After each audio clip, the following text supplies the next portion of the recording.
Okay, I'm over at the kitchen making the gravy now. I poured all the oil out except for 2 tablespoons. And I started heating it up and I added 2 tablespoons of flour.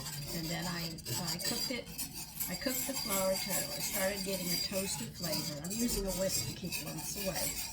And right now I haven't added any seasonings. I'm just pouring my stock in to get to the thickness of it right now. And it's going to be a lovely brown gravy. And what stock am I using?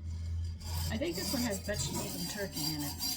Oh well, like I tell you, I mix all of mine up. But I get such nice flavors, I really can't complain.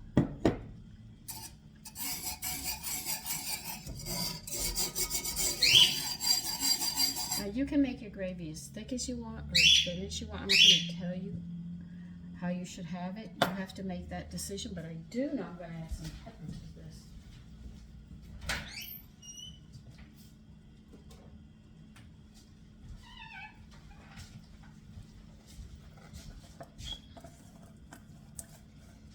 Well, let me turn you so you can see what I'm doing. I'm right here. As you can see, I've got it right here.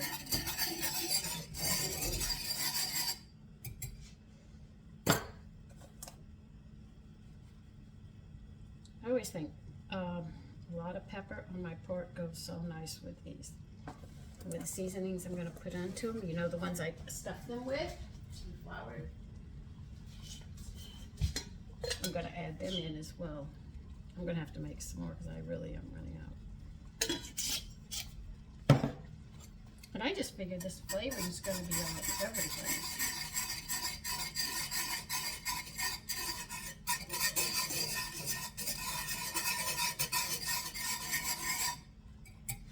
I know I brought you over close, didn't I? Oh, God.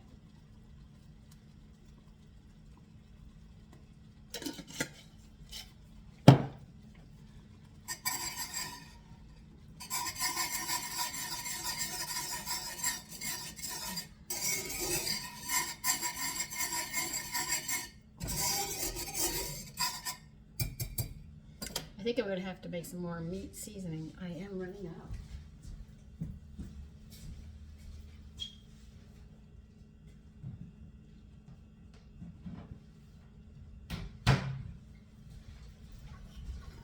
Now this is my salt mixture with kelp. Now I have recipes that you can use seasonings for your salt, and I'll be making some of those to help people who don't want to use the kelp but have high blood pressure and want to lower it. So I'll be giving you some of those recipes to help you. It's just so much goes on in the kitchen. It's so difficult to get everything done. And I dehydrated my yeast, but now I put it in a jar and now I can't find it. I don't know what I did with it.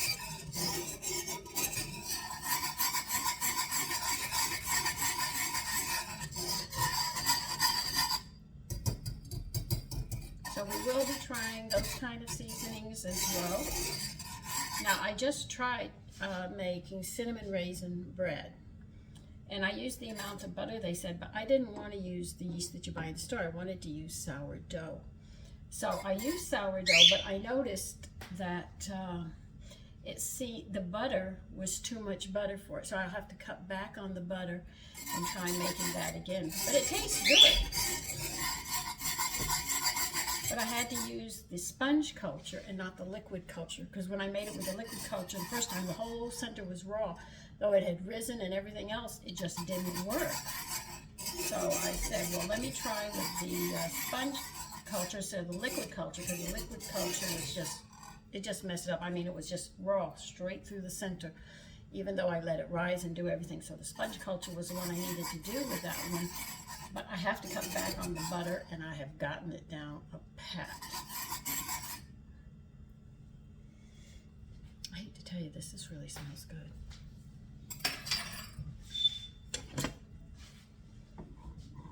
Now, I am going to do something. I'm going to get my lecithin out, and I'm going to show you how I use lecithin in gravy, because there's a lot of fat in this, right?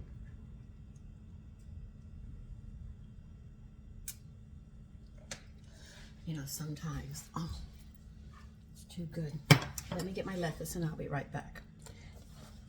Okay, I've got it. Now, I told you that lecithin is a byproduct of paint because it thickens up the paint and smudges. Now, your liver produces, if you have a healthy liver now, and you're healthy, it will produce 1 tablespoon a day by itself.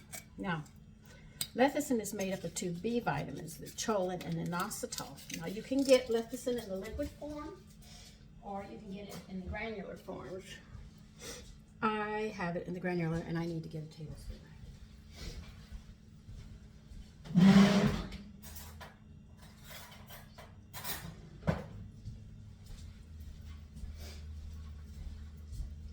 And this is what it looks like, okay? Let me see if I can show you. See, it's just like that, little granulars. And you can eat it, just like that. But when you make gravies, or things that are fat, now this choline and inositol, their big thing is to keep the blood from having fat build up in it. It does other things, and the brain needs it. But this stuff eats fat like no tomorrow, and your brain uses this. Brain needs this. So I add a tablespoon into my gravy. It doesn't interfere with the flavor, and as it gets hot, believe it or not, it melts. You just have to let it do that, and I'm going to let it do that. And it eats the fat up in your gravy, so when you have it, you don't have to worry. Once it gets hot, it melts.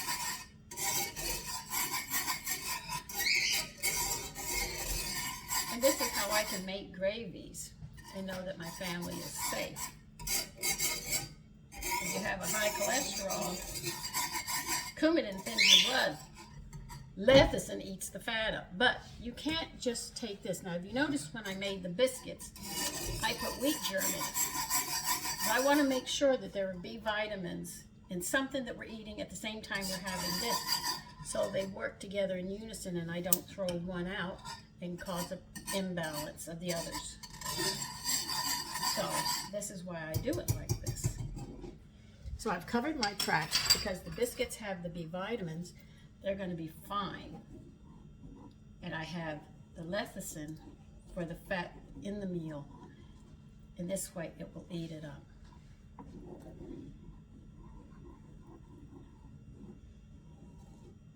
So, now you know what lecithin does. But remember, the choline your brain needs as well. This is why your body makes it. But we eat more fat than our liver can protect us with. I mean, if we just ate fresh fruits and vegetables and things raw, I'm sure that our cholesterol problem would be a thing in the past, but they're not. We eat a lot of desserts. I'm guilty of it as much as anybody else.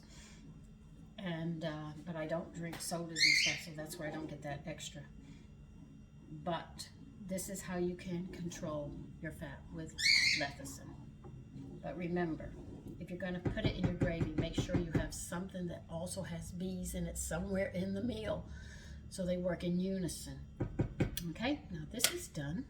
Did I turn the flame up? Well, now I'm going to the vegetables. Listen, you have a lovely day today, and take care.